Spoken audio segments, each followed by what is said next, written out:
राजस्थान की राजनीति में एक और टर्न आ गया है, और टर्न भी ऐसा है कि आप कहोगे कि ये तो कोई टर्न ही नहीं हुआ।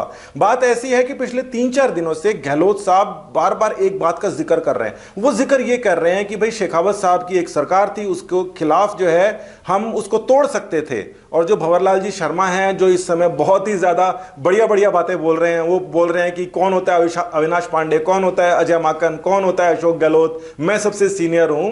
और वो बिल्कुल बागी तेवर के अंदर हैं।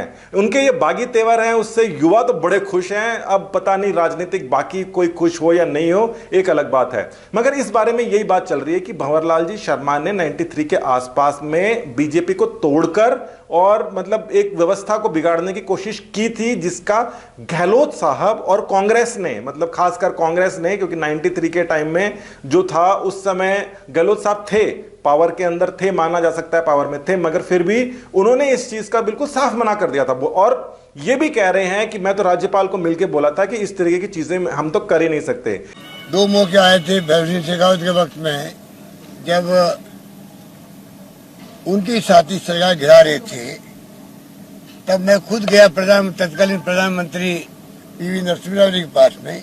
बलिराम भगत साहब जो राज्यपाल महोदय थे, उनको मैंने कहा कि ये परंपरा राजस्थान में है नहीं, हम साथ नहीं देंगे। उस पर मैं प्रदेश कांग्रेस अध्यक्ष भी था। खैर, कथनी में और करनी में क्या अंतर है? अगर पिछले 1 महीने 1 जुलाई से पहले की बात अगर कर दें तो गहलोत साहब की कथनी और करनी एक ही लगा करती थी, मगर इस समय में उनके बयान इतने सारे आ गए हैं, ऐसा लग रहा है कि उनके शायद ग्रह नक्षत्र ठीक नहीं चल रहे। खैर, मुद्दे की बात के ऊपर हम आ जाते हैं। उन्होंने ये बात मीडिया के अंदर बार बार कही और किसी मीडिया ने उनका सवाल किया नहीं। फर्स्ट इंडिया वाले तो कभी सवाल करेंगे ही नहीं, मगर न्यूज 18 ने और जी वालों ने भी उनके ऊपर जो है अभी तक इस प्रकार के सवाल नहीं करे। मगर फिर भी नरपत सिंह जी जो राजवी हैं, जो विद्याधर नगर से एमएलए हैं, उन्होंने सामने आके एक बात बोली है। और ये नरपत सिंह जी राजवी जो हैं, ये दामाद भी हैं उनके, और अभिमन्यु जी राजवी जो हैं वो दोहते हैं भैरव सिंह जी शेखावत के। इन्होंने एक लेटर जारी किया है और उस लेटर के अंदर कुछ चीजें पूछी हैं, और ये पूछी जो है वो सवाल जो है वो आप अब उनको देखिए क्या क्या सवाल हैं। तो नरपत सिंह जी राजवी ने ये लिखा है, उन्होंने एक काफी लंबा लेटर लिखा है माननीय मुख्यमंत्री महोदय जी, और ये काफी सॉफ्ट लैंग्वेज का प्रयोग किया गया है जिस प्रकार से नरपत सिंह जी राजवी जो लिखते हैं। मगर जो सवाल हैं वो सबसे जरूरी हैं, और वो जो सवाल हैं वो ये हैं कि पहला सवाल इन्होंने पूछा है कि क्या यह बात सही नहीं है कि उस विद्रोह की व्यूह रचना कांग्रेस के समर्थन से चल रही तत्कालीन देवेगौड़ा सरकार के एक मंत्री एवं राजस्थान के पड़ोसी राज्य के पूर्व कांग्रेसी मुख्यमंत्री के दिशा निर्देशन में बनाई गई थी। आपको पता हो कि देवेगौड़ा सरकार जो थी वो कांग्रेस के समर्थन से चल रही थी, और कांग्रेस ने उससे समर्थन हटा लिया था तो सरकार गिर गई थी।